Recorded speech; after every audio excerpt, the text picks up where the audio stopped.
नमस्कार, मैं हूं अंचल सोनी और आप देख रहे हैं राजीव टाइम्स। आइए रुक कर लेते हैं इवनिंग बुलेटिन की ओर। बैतूल जिले के मुल्ताई में गुरुवार शाम को दो समुदायों के बीच जमकर हंगामा हुआ। मामले में 5 आरोपियों को गिरफ्तार करते हुए कुल 30 लोगों पर प्रकरण दर्ज किया गया है। बैतूल एसपी वीरेंद्र जैन ने लापरवाही बरतने को लेकर देर रात 2 सब इंस्पेक्टर को सस्पेंड भी कर दिया है। वहीं थाना प्रभारी को पहले ही लाइन अटैच कर दिया गया था। स्थिति को ध्यान में रखते हुए शहर भर में पुलिस बल तैनात किया गया है। वहीं आज सुबह मस्जिद से ऐलान किया गया कि लोग दो करके जुम्मे की नमाज के लिए आए हैं, भीड़ न लगाए। आपको बता दें, मुल्ताई में राष्ट्रीय स्वयंसेवक संघ आरएसएस के जिला प्रचारक शिशुपाल यादव के साथ कुछ लोगों ने मारपीट कर दी थी। इसके बाद भी ये हंगामा मचा था। 2 समुदाय के लोग सड़क पर आमने सामने आ गए। दोनों पक्षों में जमकर मारपीट हो गई। इस मामले को लेकर विधायक रामेश्वर शर्मा ने भी नाराजगी जताई है। बैतूल में के मुल्ताई में जो घटना घटित हुई वो जानबूझकर कुछ मुस्लिम नौजवानों ने षड्यंत्र पूर्वक इस हरकतें की हैं। माननीय जिला प्रचारक जी के साथ जानबूझकर योजनाबद्ध तरीके से उन्हें हाथापाई करने की कोशिश की, हाथापाई की है। वो बदतमीजों को हम बता देना चाहते हैं कि शांति से रहो, सद्भावना से रहो, सड़कों पर चलो, कोई आपत्ति नहीं है। मस्जिद जाओ, नमाज पढ़ो, कोई आपत्ति नहीं है। लेकिन आप रास्ते चलते राहगीरी को अगर रोककर पिटाई करोगे और अपराध करोगे तो तुमको बख्शा नहीं जाएगा। तुम्हें हम बिरयानी नहीं खिलाएंगे, ध्यान रखना। हाथ पैर तोड़ेंगे, बाबा साहब अम्बेडकर के संविधान के तहत जेल में सड़ाएंगे। और जो सांप्रदायिक दंगा और आगजनी करने वाले लोग हैं, जो देश में तनाव पैदा करने वाले लोग हैं, जो हिंदू और मुसलमानों को लड़ाने वाले लोग हैं, मैं मुसलमानों से भी कहना चाहता हूं, जो समझदार मुसलमान हैं वो अपने इस तरह के बदतमीज नौजवानों को, औलादों को समझाएं और उनको सिखाएं कि अगर बदतमीजी की और तनाव पैदा करने की कोशिश की, आग लगाने की कोशिश की, रास्ते चलते राहगीरों को मारने की कोशिश की तो जेल में सड़ोगे। डॉक्टर मोहन यादव जी की सरकार है, भारतीय जनता पार्टी की सरकार है। यहाँ सबका साथ, सबका विकास और सबको साथ देने का वादा है। लेकिन गुंडा और अपराधियों को जेल में डालकर हाथ पैर तोड़ने का भी पूरा और पक्का वादा था, है और रहेगा। कानून किसी को भी हाथ में नहीं लेने देंगे। सोना चांदी खरीदना अब आम लोगों के बजट से काफी बाहर चला गया है। ये दोनों बेशकीमती धातुएं पूंजीपतियों की होकर रह गई है। लगातार भावों में उछाल के चलते मध्यम व गरीब तबका तो कब से इनसे दूरी बना चुके हैं। कभी कभार 30 त्योहारों पर खरीदने का मन बनाने वाले लोग भी महंगाई के जमाने में इनसे कन्नी काटते दिख रहे हैं। आपको बता दें, ग्लोबल लेवल पर चांदी की डिमांड ज्यादा और सप्लाई कम होने से दाम में बढ़ोतरी हो रही है। सोने की कीमत में लगातार 4 दिन में 5,675 रुपए की बढ़ोतरी के बाद आज यानी 10 अक्टूबर को इसमें गिरावट देखने को मिल रही है। 10 ग्राम 24 कैरेट सोना 1,784 रुपए गिरकर 1,20,845 रुपए पर आ गया है। इससे पहले ये गुरुवार को 1,22,629 रुपए पर था। वहीं चांदी की कीमत आज पहली बार 1,62,000 रुपए के ऑल टाइम हाई पर पहुंच गई है। ये 2,593 रुपए बढ़कर 1,62,143 रुपए प्रति किलोग्राम पर पहुंच गई है, जिससे पहले गुरुवार को ये 1,59,550 रुपए प्रति किलो के भाव पर थी। देवास जिला मुख्यालय से करीब 28 किलोमीटर दूर चौक खुर्द अनुभाग में जनपद पंचायत के मुख्य कार्यपालन अधिकारी राजेश जोशी सोनी को लोकायुक्त टीम उज्जैन टीम ने आज शुक्रवार सुबह रिश्वत लेते हुए रंगे हाथ दबोच लिया। सीईओ द्वारा रोजगार सहायक से तबादला करने के बाद बदले 20,000 रुपए की मांग की गई थी। जानकारी के अनुसार आवेदक रोजगार सहायक कृष्णपाल सिंह ने पुलिस अधीक्षक लोकायुक्त उज्जैन आनंद यादव के समक्ष 19 सितंबर को शिकायत की थी कि मुख्य कार्यपालन अधिकारी राजेश सोनी उसका ग्राम पंचायत नावदा में तबादला करने के बदल में 20,000 रुपए रिश्वत मांग रहे हैं। शिकायत को गंभीरता से लेते हुए लोकायुक्त टीम ने जाल बिछाया और आरोपी सोनी को 20,000 रुपए की रिश्वत लेते रंगे हाथ पकड़ लिया। छिंदवाड़ा में हुए दर्दनाक हादसा के बाद जहां पूरे प्रदेश में शोक की लहर है, वहीं इस संवेदनशील मुद्दे पर अब राजनीति भी तेज हो गई है। पूर्व मुख्यमंत्री दिग्विजय सिंह की एक तस्वीर ने सियासी माहौल और भी गर्मा दिया है, जहां वो श्रद्धांजलि सभा में मोमबत्ती जलाते हुए मुस्कुराते नजर आ रहे हैं। इस पर बीजेपी विधायक रामेश्वर शर्मा ने कड़ी प्रतिक्रिया दी है। मुख्यमंत्री मोहन यादव इस मामले में व्यक्तिगत रूप से रखे हुए हैं। उन्होंने छिंदवाड़ा और नागपुर पहुंचकर घायलों से मुलाकात की और चिकित्सकों से उनकी स्थिति की जानकारी ली। सरकार बच्चों को बचाने के हर संभव प्रयास कर रही है। वहीं विधायक रामेश्वर शर्मा ने कांग्रेस पर इस पूरे मामले को लेकर तमाशा करने का आरोप लगाया। श्रद्धांजलि सभा में पूर्व मुख्यमंत्री दिग्विजय सिंह के मुस्कुराते हुए मोमबत्ती जलाने का एक वीडियो सामने आया है। इस पर रामेश्वर शर्मा ने कहा है कि ये समय राजनीति करने का नहीं है, बल्कि गंभीरता से पीड़ितों के साथ खड़े होने का है। उन परिवारों के दुख दर्द में सम्मिलित है। हमारे मुख्यमंत्री जी स्वयं 2-3 बार घटनास्थल पर वहां गए हैं। जहां बच्चे भर्ती हैं उनको देखने भी नागपुर गए हैं। हम किसी भी कीमत पर हमारे बच्चों को बचाने की सरकार पूरी कोशिश करेगी। माननीय मुख्यमंत्री जी डॉक्टर मोहन यादव जी पूरे इस घटनाक्रम पर सीधे नजर रखे हुए सीधे अधिकारियों के और डॉक्टरों के संपर्क में हैं। रहा सवाल कांग्रेस का, तो कांग्रेस तमाशा कर रही है।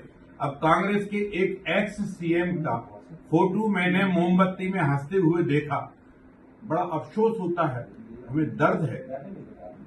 हम कांग्रेस से यही रिक्वेस्ट कर सकते हैं, कोई भी हो, अपने सामने से जो सांसें उनकी हैं उनके प्रति संवेदना ही रखना हमारा धर्म है। उन परिवारों को सांत्वना देना ही हमारा कर्तव्य है। आप खिलखिलाकर वहां मोमबत्ती जला रहे हो, किस बात का प्रतीक है? इसलिए कांग्रेस के नेताओं से मेरी प्रार्थना है कि अगर तुम्हें श्रद्धांजलि सभा करना नहीं आता हो, तुम्हें हर चीज में हंसकर केवल मजाक बनाना आता हो, तो आपसे रिक्वेस्ट है कि आप ऐसा पाप ना करें। और राहुल गांधी जी से भी प्रार्थना है, आने की कोई पाबंदी नहीं है, पर आकर ध्यान रखें कि संवेदना है, संवेदनशील विषय है। बेटा बेटियों के वो बच्चे हैं जो ढंग से बोलना भी नहीं जानते थे। हमारी सरकार की पूर्ण संवेदना है, कोई भी अपराधी बचेगा नहीं। तमिलनाडु सरकार से भी हमने आग्रह किया है, हम अपराधी को चाहेंगे। सरकार तमिलनाडु की अगर सहयोग करेगी तो हम उनके सहयोग से अपराधियों को पकड़ेंगे। अगर वो सहयोग ना करने की जगह बाधा खड़ी करेगी तो भी हमारी सरकार भारत सरकार का भी सहयोग लेगी और आवश्यक पड़ा तो कोर्ट का भी, न्यायालय का भी सहयोग लेकर हम अपराधियों को हर हालत में सजा सुनाएंगे। क्योंकि ध्यान रखो तमिलनाडु वालों, ध्यान रखो दूसरे प्रदेश के वालों, हमारा देश हिंदुस्तान है। कोई भी दवा किसी भी प्रदेश में जा सकती है और किसी भी नागरिक को खतरा हो सकता है। नागरिक हमारे देश का है, चाहे वो छिंदवाड़ा का बच्चा हो या तमिलनाडु का बच्चा हो, वो मेरे हिंदुस्तान का बच्चा है। उसकी जान सुरक्षित रखना हम सबकी नैतिक ड्यूटी है। इसलिए तमिलनाडु से भी आग्रह करेंगे कि वो अपराधियों को बचाए नहीं, बल्कि उनको सजा सुनाने में, उनको सजा देने में हमारी मदद करे और हो सके तो खुद अपराध पंजीबद्ध करके खुद भी सजा सुनाए। पिछले दिनों भोपाल में आयोजित कलेक्टर कमिश्नर कॉन्फ्रेंस में प्रदेश से बांग्लादेशी नागरिकों की पहचान कर बाहर करने के आदेश के बाद शहर के सराफा, चंदन नगर और बांग पंचायत में संदिग्धों की तलाश शुरू की जा रही है। महापौर पुष्यमित्र भार्गव ने भी प्रदेश सरकार के इस अभियान का समर्थन करते हुए सोना चांदी कारीगरों की पहचान बाहर करने की बात कही है। दरअसल पिछले दिनों मुख्यमंत्री डॉक्टर मोहन यादव ने नेतृत्व में प्रदेश के कलेक्टर और कमिश्नरों की कॉन्फ्रेंस में मुख्यमंत्री यादव की बांग्लादेशी नागरिकों को प्रदेश के लिए घातक बताए हुए उन्होंने देश से बाहर करने की निर्देश दिए थे। इस मुद्दे पर इंदौर जिला प्रशासन ने भी कार्रवाई शुरू कर दी है। वहीं इस मुद्दे पर महापौर पुष्यमित्र भार्गव का कहना है कि ये मुहिम इंदौर में पहले भी शुरू की गई थी। शहर के सराफा में कई बांग्लादेशी कारीगर है, साथ ही चंदन नगर और बांग पंचायत इलाके में भी कई बांग्लादेशियों की जानकारी मिली है, जिनकी जानकारी पुलिस को भेजी गई है। इस पर अमल करना जरूरी है और पुलिस तत्परता से काम करेगी, ऐसा हमें विश्वास है।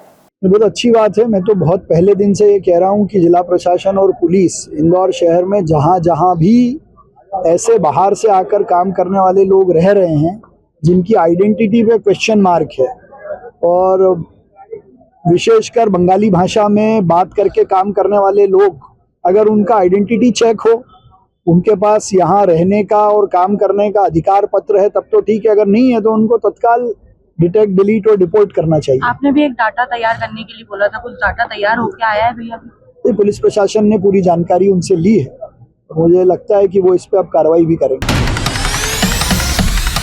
मध्य प्रदेश की राजधानी भोपाल में आज छिंदवाड़ा के परासिया और बैतूल के बच्चों के जहरीले कफ सिरप में मृत्यु के बाद कांग्रेस ने आज उन्हें श्रद्धांजलि देने के लिए जवाहर चौक से एक चैनल मार्च निकाला। काफी संख्या में कांग्रेस के नेता और कार्यकर्ता इस पर कैंडल मार्च में शामिल हुए। मध्य प्रदेश के राज्यसभा सांसद दिग्विजय सिंह भी घोटाला मार्च में शामिल थे। इस मौके पर कैंडल मार्च निकालकर उन बच्चों को श्रद्धांजलि दी गई जो इस पूरी घटना में शिकार हुए थे। मध्य प्रदेश कांग्रेस के अध्यक्ष जीतू पटवारी ने कहा कि मध्य प्रदेश सरकार के और मुख्यमंत्री के चेहरे पर इतनी बड़ी घटना होने के बाद भी स्वतंत्र नहीं है। प्रधानमंत्री नरेंद्र मोदी ने एक शब्द भी मुख्यमंत्री से नहीं पूछा कि इतनी बड़ी घटना कैसे घटित हुई। उल्टा मध्य प्रदेश सरकार 11 तारीख से पर्यटन का उत्सव मना रही है और राजेंद्र शुक्ला इतनी घटना की ना तो जिम्मेदारी ली ना झुके।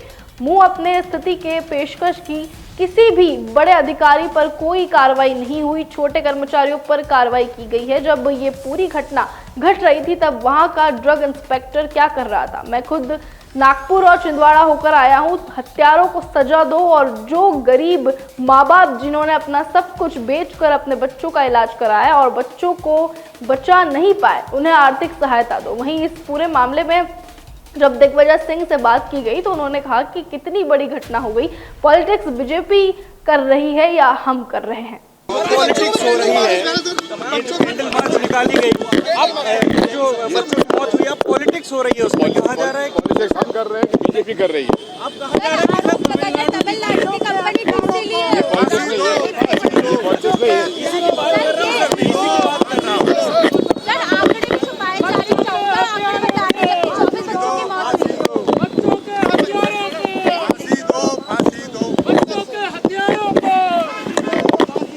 है कि जिस तरीके से बच्चों की हत्या हुई है, ये हत्यारी सरकार जिसने माथे पे सिकंज तक नहीं लाई और 24 बच्चों की लगभग मौत हो गई, ये मैसेज है कि कोई जिम्मेवारी लेना नहीं चाहता। देश का नया भारत, नरेंद्र मोदी का नया भारत, जिस तरीके नरेंद्र मोदी जी के नए भारत की नई तस्वीर है, जहां 24 बच्चों की मौत पर भी भारतीय जनता पार्टी मेहमानों को बुलाकर पर्यटन में लगातार एक तरह से उनकी मेहमान नवाजी कर रही है, हंसी खुशी कर रहे हैं, आनंद कर रहे हैं। ये अपने आप में इतना बड़ा पाखंड, इतना बड़ा धोखा, इतना बड़ा पाप है कि इसकी शब्दों में बयान नहीं किया जा सकता। 24 बच्चों की मौत के बाद भी नरेंद्र मोदी ने एक सवाल नहीं पूछा देश के, हमारे प्रदेश के मुख्यमंत्री से। एक सरकार के मंत्री ने इस्तीफा देने की झूठी भी पेशकश नहीं की। हमारे मुख्यमंत्री ने एक भी अधिकारी को पनिशमेंट नहीं किया, अधिकारी को नहीं किया, कर्मचारियों को किया। मैं समझता हूँ ये मैसेज है कि लोगों की मौत हो रही है और मुख्यमंत्री सरकार, बीजेपी, नरेंद्र मोदी की चेहरे पे एक शिकन नहीं आया। अभी कहा जा रहा है कि तमिलनाडु में वो फैक्ट्री थी, तमिलनाडु की फैक्ट्री थी, मध्य प्रदेश और कहीं की भी थी, तो जहाँ की भी थी वो पनिशमेंट के पात्र है। पर दवाई मध्य प्रदेश में भी थी। यहाँ के ड्रग कंट्रोलर की गलती थी, यहाँ की सरकार की गलती थी, यहाँ के स्वास्थ्य विभाग की गलती थी। गलती किसकी थी? इससे बच्चे नहीं आ रहे हैं। बच्चों की जिसने हत्या की, जिसके कारण उसको सजा दो। 100% इसी वक्त बर्खास्त करो शुक्ला जी को, हेल्थ मिनिस्टर। बहुत करीब यही तो चोरी और सीना चोरी है। अब बच्चे कितने मरे इस पे बहस हो रही है। 24 बच्चे मरे। मैं खुद गया नागपुर, खुद गया छिंदवाड़ा, एक एक परिवार से मिला, प्रत्यक्षदर्शी हूँ। जिस तरीके से हताहत हुए लोग, देश देख रहा है और ये मध्य प्रदेश की सरकार, बीजेपी का अहंकार भी देख रहा है। मुख्यमंत्री तो कह रहे हैं आप घर घर नहीं जा पाए। ये विषय मेरे घर जाने का नहीं मुख्यमंत्री जी, आपको बच्चों को की जान बचाने का। भोपाल में सड़क पर मुआवजा मिलना चाहिए, आपको लगता है गरीब परिवार? बात मुआवजा की नहीं है, बात बच्चों की जान के हत्यारों को पहले सजा दो। फिर उस माता पिता ने जिसने सब कुछ बेच के अपने परिवार के बच्चे को बचाने की कोशिश ही नहीं बचा पाया, सरकार हमारी है, उनकी है, उनकी सहायता करो। और फिलहाल की खबरों में इतना ही। ऐसी और खबरें जानने के लिए देखते रहिए राजीव टाइम्स।